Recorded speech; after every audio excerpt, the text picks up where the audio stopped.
Dear students, today our lecture is devoted to the theme epistemology. Let's consider the meaning of the concept of epistemology. The term epistemology comes from ancient Greek words episteme and logos. Episteme can be translated as knowledge or understanding or acquaintance. And logos can be translated as account, argument, reason, doctrine, and so on. Epistemology or theory of knowledge or gnoseology is a branch of philosophy that analyzes the nature of possibilities of knowledge, its boundaries and conditions of reliability. The origins of the theory of knowledge. The theory of knowledge is a very ancient branch of philosophy. And it is a criticism of what is considered knowledge as a knowledge in the ordinary common sense, in the science of the given time, in any historical period, and in the other philosophical systems. Therefore, the starting point for the theory of knowledge is the problem of illusion and reality, the problem of opinion and knowledge. These themes were already very well formulated by Plato in his famous dialogue Theaetetus. The main question in Theaetetus, what is considered as knowledge? It is clear that this cannot be a general accepted opinion, for it can be a general error. Also, it cannot be just an opinion which corresponds to the real state of affairs.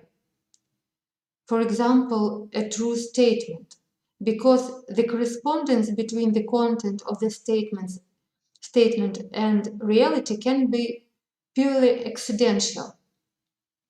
Plato comes to the conclusion that knowledge presupposes not only the correspondence of the content of the statement and reality, but also the validity of the first. Let's consider the main issues of epistemology. The central problem of epistemology is the solution of the following issues. What is knowledge and what is the nature of knowledge? What is truth and what are criteria of the truth? What is the relationship between the subject and the object of knowledge, of the process of cognition? What are the cognitive capabilities of a person and the interaction of various types of knowledge? And what is consciousness? What is the nature of consciousness? The purpose of cognitive activity, the main goal and value of any cognitive activity is not just acquiring with knowledge, but knowledge that has the obtaining of knowledge that has the status of true knowledge. Therefore, in most general terms, epistemology is a philosophical teaching about truth and ways to achieve it. The main epistemological trends. The most universal basis for identifying the main options for solving epistemological problems is the question of the origin and essence of knowledge. There are two main epistemological directions or trends in solving the problem of the possibility and limits of knowledge of the truth. This is so-called pessimistic or negativistic trend and optimistic or constructive trend. Let's consider doctrines of the pessimistic trend. The following doctrines can be distinguished within the framework of the pessimistic direction. This is skepticism, which include ancient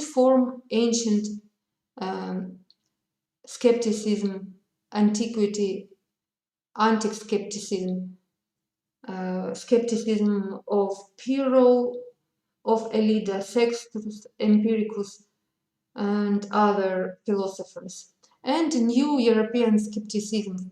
For example, skepticism of Michel Montaigne, David Hume, and other thinkers. And this is so-called agnosticism. The classical form of agnosticism we meet in the doctrine of Immanuel Kant, and the more soft form, light form of agnosticism, religious agnosticism, we meet in the conception of Semyon Ludwigovich Frank. Let's consider two types of skepticism. Two approach to skepticism. The source of skeptical attitude, of skeptical position in consciousness is anti-dogmatism and the struggle against false authorities. However, one must separate the consistent skeptical position in the spirit of David Hume and the methodological doubt in the style of René Descartes. So, on the basis of the approaches of these two great thinkers, we can distinguish two types of skepticism. The first one is human type of skepticism, which means to doubt for the sake of doubt itself. This is a general outlook. This is the foundation of a general worldview. And the second type is Cartesian type of skepticism, to doubt for the sake of finding the truth, ground underfoot, philosophizing, the way of philosophizing which can give us possibility to get solid epistemological foundations. In this case, in the second case, doubt is a means, a methodological principle. Skepticism is good only as an element of philosophical thinking, as a critical orientation of the mind, not inclined to attempt anything on faith, but and not blindly following the authorities. So this is a good preparation for philosophical thinking. But when skepticism become as an absolute position, extreme position, skepticism become destructive. Let's consider the concept of skepticism. Skepticism, the word skepticism originates from the Greek skeptikos, which means the considering, the seeking, the contemplating, the exploring. Skepticism, a philosophical position, is a philosophical position dating back to the ancient philosophical tradition. The essence of skepticism consists in denying the possibility of achieving the truth, that is, evidence-based and universal knowledge, and in the recognition that with respect to any judgment, it is possible to express the exact opposite and no less justified statement. As an independent philosophical school centered on epistemological problems, skepticism was developed in the writing of Pyrrho of Elis at the turn of the 4th, 3rd centuries BC. Let's consider antique skepticism. First of all, skepticism of Pyrrho of Elis. Pyrrho of Elis practiced suspension of judgment, so-called epoche. He denied that anything was honorable or dishonorable, just or unjust, and so universally he held that there is nothing really. For no single thing is in itself any more than this than that. Everything is its corresponding opposite. These fragments we can find in the writings of Diogenes Laertius. Ancient skeptics argued that the claims of various philosophical schools to absolute truth are inappropriate, and the truth of all knowledge is relative. Then let's consider the skepticism of Sextus Empiricus. Sextus Empiricus is the author of the only writings that we have about ancient skepticism. These writings are the Pyrrhic Provisions and Against the Scientists. Sextus Empiricus restores experience and common sense in their rights, and equanimity, so-called ataraxia, appears to him as the result of suspension of dogmatic judgments. Now let's consider new European skepticism, which is presented by the names of Erasmus of Rotterdam and Francisco Sanchez.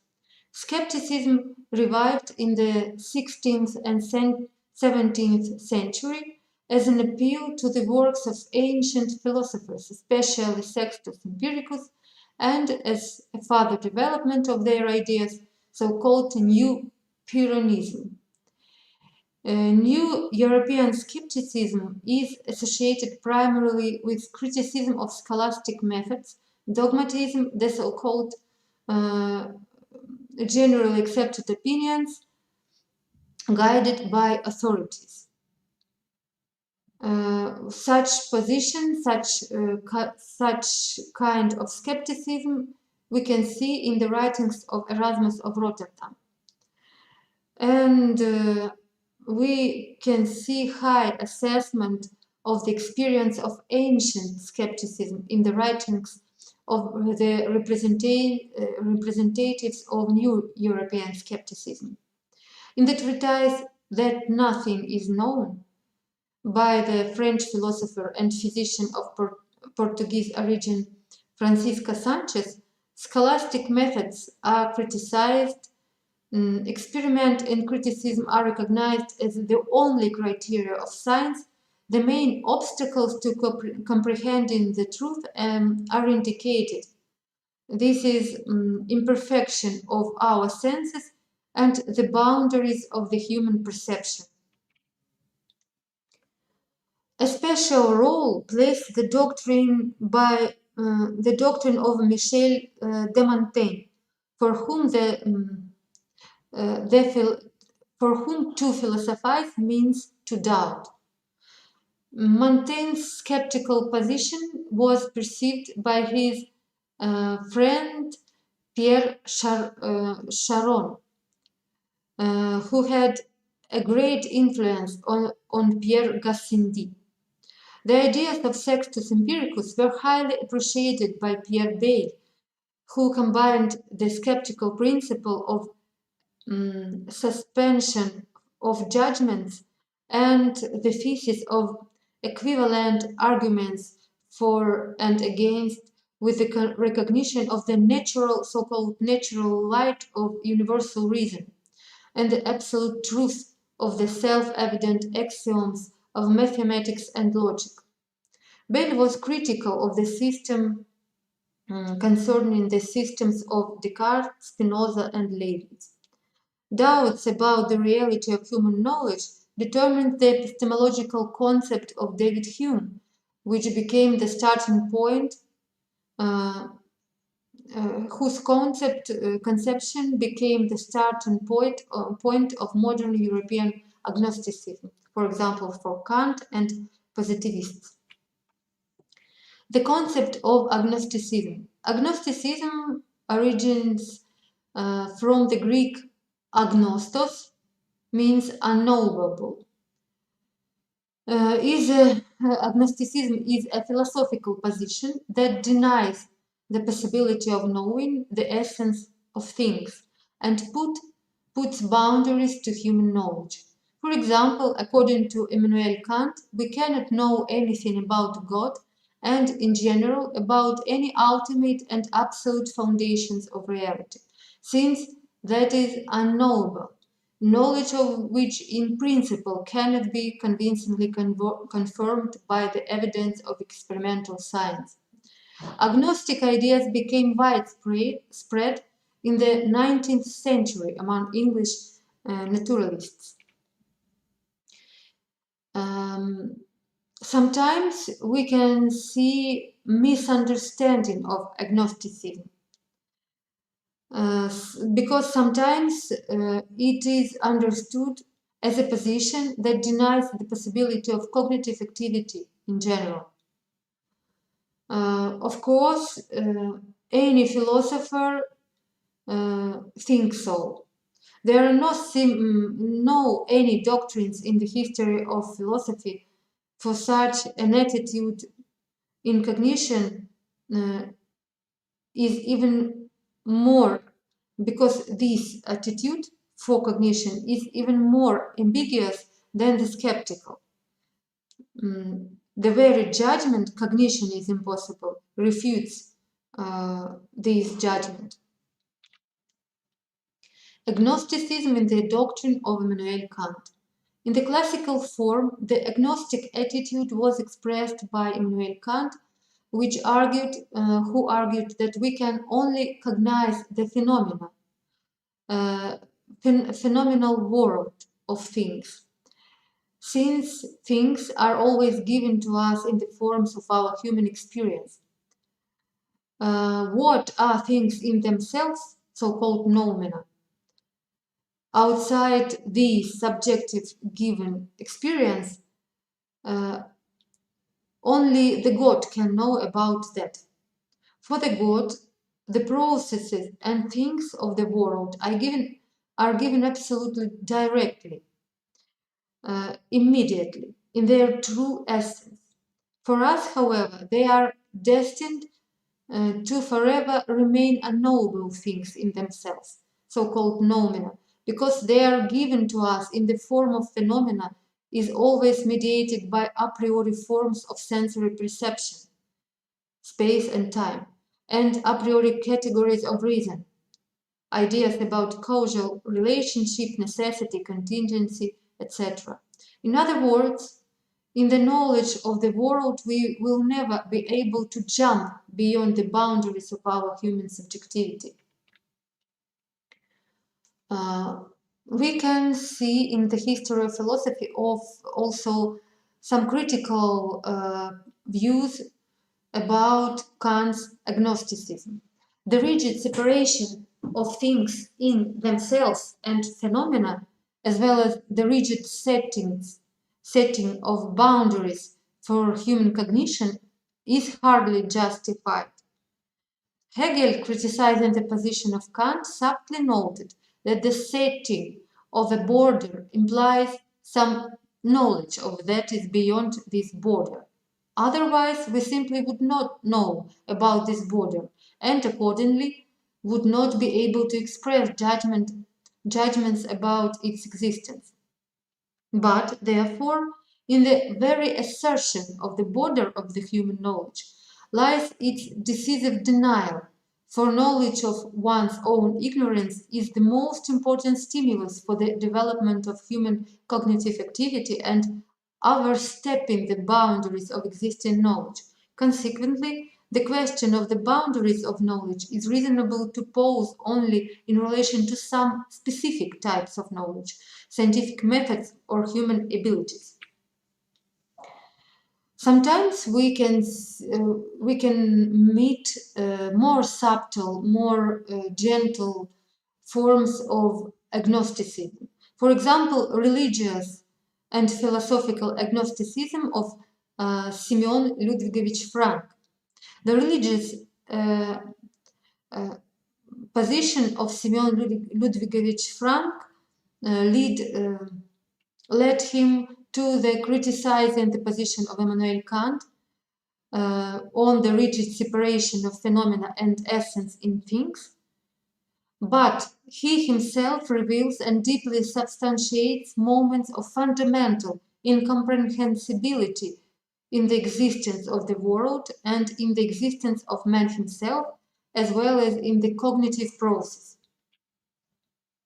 Let's consider which kind of constructive trends in the theory of knowledge we have.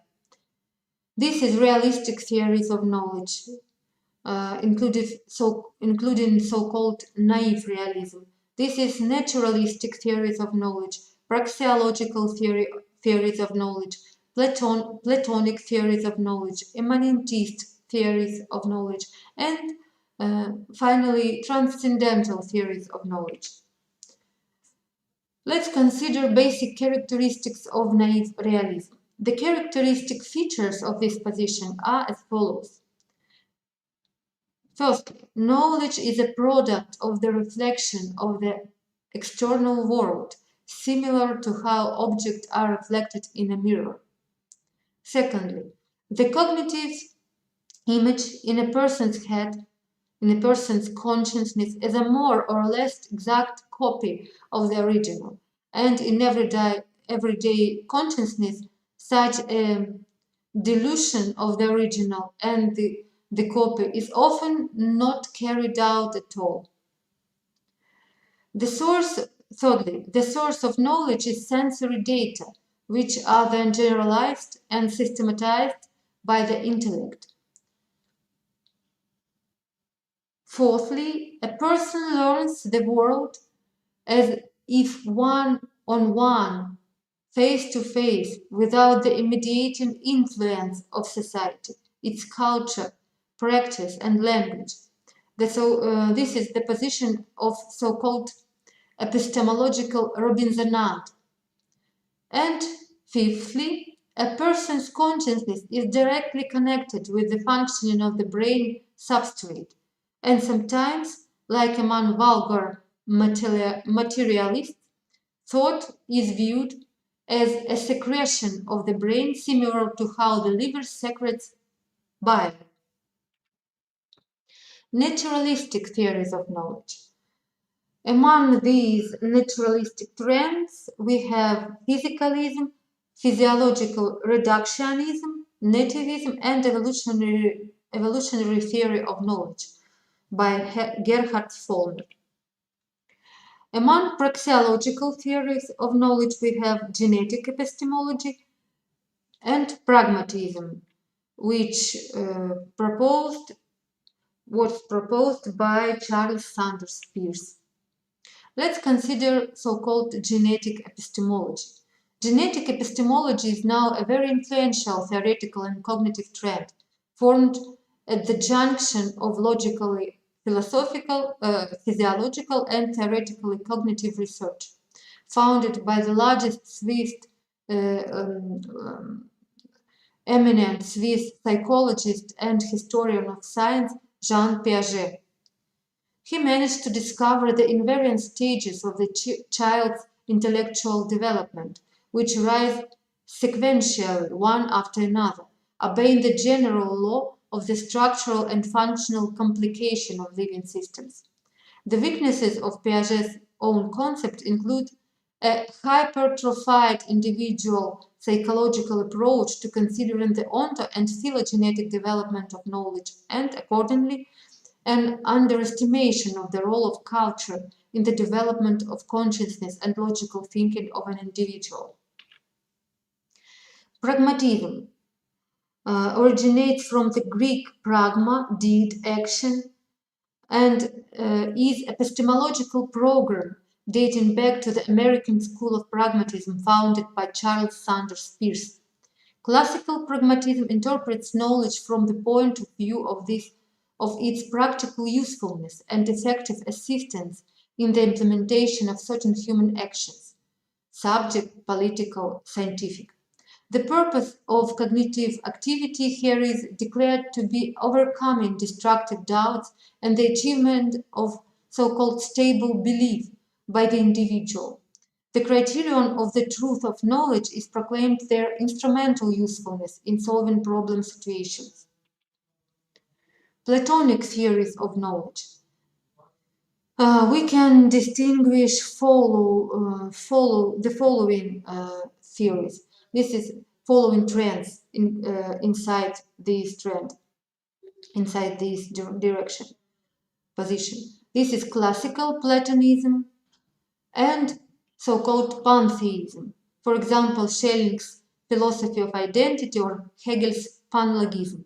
Knowledge can be interpreted as the sphere of the divine being and the divine word, as the kingdom of Christ, the Logos, within the framework of various versions of Christian epistemology. We can say that Christian epistemology also is very close to Platonic position about nature of knowledge. In this case, in the case of Christian epistemology, the world of true divine knowledge acts both as an ontological basis for the existence of the world of material things and as a source of the rationality of the individual human soul. This is the thesis about man as an image of the God, as the similarity of God, and as the goal of the cognitive aspirations of man and all mankind as a whole, finding the living truth of Christ in the kingdom of heavens, and finally as a condition for the epistemological reconciliation of the world of things and the world of ideas when we are dealing with everyday scientific or technical knowledge. Let's consider classical Platonism. Classical Platonism follows from the famous symbol of the Platonic cave, opposing the world of sensual shadows in which everyday consciousness is immersed, with the intelligible solar world of ideas, of eidos, which forms the ideal ontological basis for the existence of an eternally fluid bodily world, and is the true goal, purpose, aim of the cognitive aspirations of the earthly man. The world of knowledge is an eternal, unchanging, and perfect world of the truth, goodness, and beauty, to which, according to Plato, the human soul is able to directly join after physical death, having got rid of the bodily shackles that hindered the spiritual contemplation of this ideal being, of this ideal world. But the world of idea can open to the soul even during life, due to the art of reasoning, skill of reasoning, and the developed gift of speculation, of contemplation, which help to dispel the magic of the sensory bodily image of the world, which we get through our physical eyes, physical ears, and so on. Let's consider the arguments for Platonism, which consider that Plato has the right position in his views on knowledge. Firstly, any practical human action, and as it is now becoming clear, many actions of animals imply the presence of an ideal plan of action. Secondly, general concepts, for example, numbers, colors, shapes, and even more soul philosophical categories such as time, essence, or law, are not directly deduced from any external experience and social learning.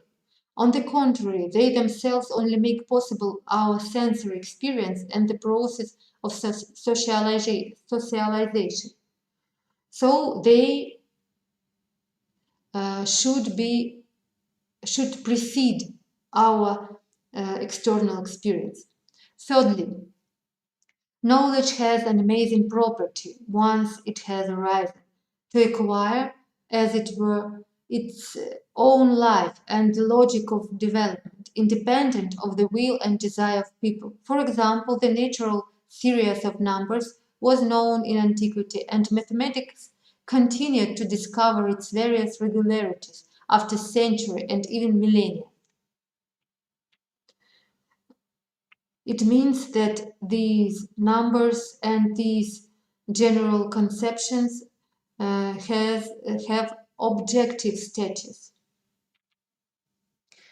Fourth, many prominent scientists and artists sincerely believe that that scientific discoveries and works of art are not invented or they're not discovered by them, but as if they already exist in a special space of thought or landscape of meaning.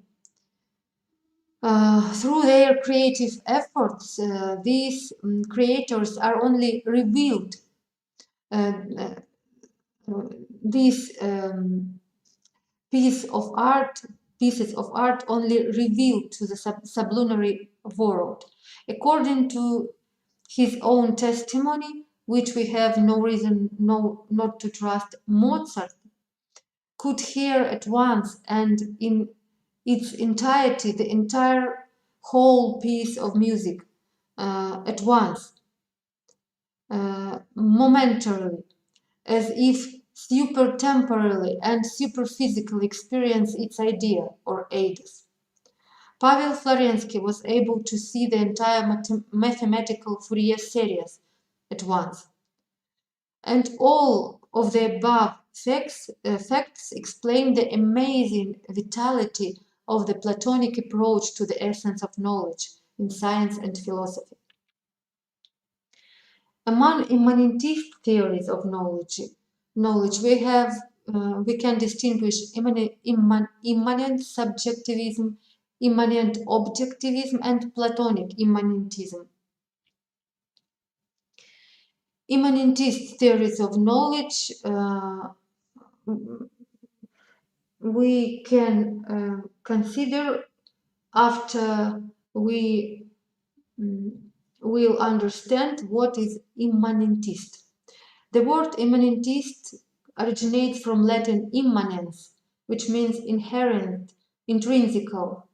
Immanentist doctrines assert that knowledge is intrinsically, immanently inherent in human consciousness in all its true fullness, or, on the contrary, in all its subjective unreliability, even illusion.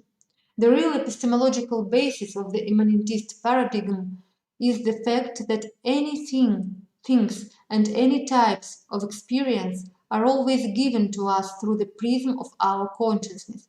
From this fact, however, various epistemological conclusions can be drawn. Variants of such conclusions are implemented in the conception of immanent objectivism and immanent subjectivism, as well as Platonic immanentism. Let's consider immanent subjectivism, or maybe more familiar name for immanent subjectivism is subjective idealism. Immanent subjectivism is position presented in the most striking form by George Berkeley. In his opinion, everything that we can perceive in external experience is the content of our own consciousness. We do not have access to things other than our subjective ideas, and therefore any reality independent of our consciousness simply does not exist. However, the divine being that precedes the individual consciousness and its ideas, Berkeley is nevertheless forced to admit, otherwise the picture of the world acquires an extremely egocentric character. Everything that is in being is only the complexes of my individual sensations, including the life of other people, their experience, biography, facts, etc. Now let's consider immanent objectivism. This is a philosophical position which is aimed at narrowing the cognized being to the size of individual consciousness. and, on the contrary, expanding the consciousness to the size of the entire cognizable being. Asserting that the opposition of the subjective to the objective in knowledge is erroneous, the representatives of immanent objectivism postulate firstly the presence of some completely objective content in the individual cognizing consciousness, and secondly they consider the entire cognitive process as awareness of the potential contents of consciousness.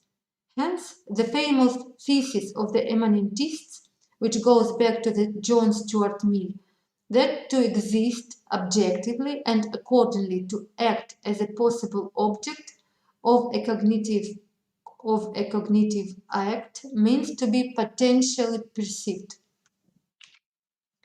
Platonic immanentism. Platonic immanentism proceeds from the fact that the entire universe of possible knowledge about the world and about oneself is contained in the depths of human consciousness itself.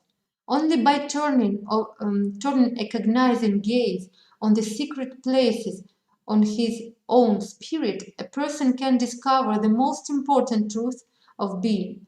Here, cognition turns out to be in essence identical to self-knowledge, immersion in their immanent depth, transcending into the world of objective knowledge, orientation towards the truth of an external object, so-called recollecting, remembering, anamnesis in Plato's terminology. This remembering or recollecting of the idea of this object already is in the mind. Hence, we have this term. This position received it's interesting. It was interesting and get deep development within the framework of Russian religious philosophers, in particular Vladimir Solovyov, Semyon Ludwigovich Frank, Nikolai Losky, and Pavel Florensky, and a number of other Russian thinkers.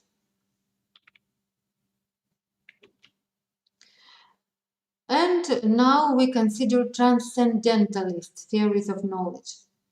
Let's begin from the term transcendentalism.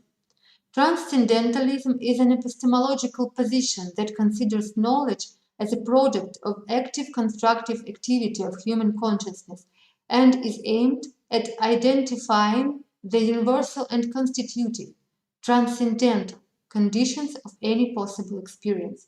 In other words, the task of the study of knowledge is here not in addressing the object of cognition and not to knowledge as such, no matter immanent or transcendental, but to the study of invariant, that is, the same for all people, structures of subjectivity, thanks to which they equally produce and understand knowledge. Immanuel Kant drew attention to the possibility of a priori self-knowledge of human subjectivity without resorting to realistic and Platonic, especially theistic assumptions. Thank you for the attention.